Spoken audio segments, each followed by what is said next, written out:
الحمد لله رب العالمين الرحمن الرحيم مالك يوم الدين إياك نعبد وإياك نستعين اهدنا الصراط المستقيم صراط الذين أنعمت عليهم غير المغضوب عليهم ولا الضالين.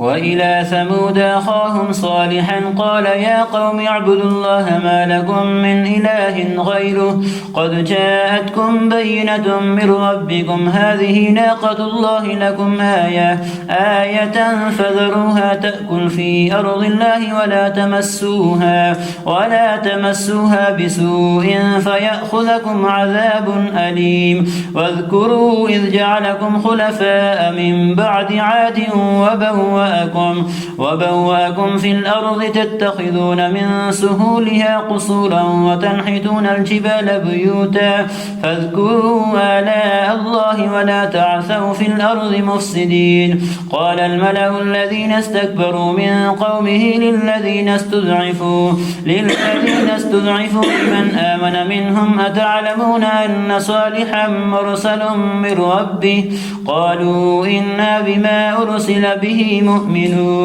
قال الذين استكبروا إنا بالذي آمنتم به كافرون فعقروا الناقة وعتوا عن أمر ربهم وقالوا يا صالح ائتنا بما تعدنا إن كنت من المرسلين فأخذتهم الرجفة فأصبحوا في دارهم جاثمين. فتولى عنهم وقال يا قوم لقد أبلغتكم رسالة ربي ونصحت لكم ولكن لا تحبون الناصحين. ولوطا إذ قال لقومه أتأتون الفاحشة وأنتم تبصرون إنكم لتأتون الرجال شهوة من دون النساء بل أنتم قوم مسرفون. وما كان جواب قومه إلا أن قالوا أخرجوهم من قريتكم إنهم أناس يتطهرون فأنجيناه وأهله إلا امرأته كانت من الغابرين. وأمطرنا عليهم مطرا فانظر كيف كان عاقبة المجرمين.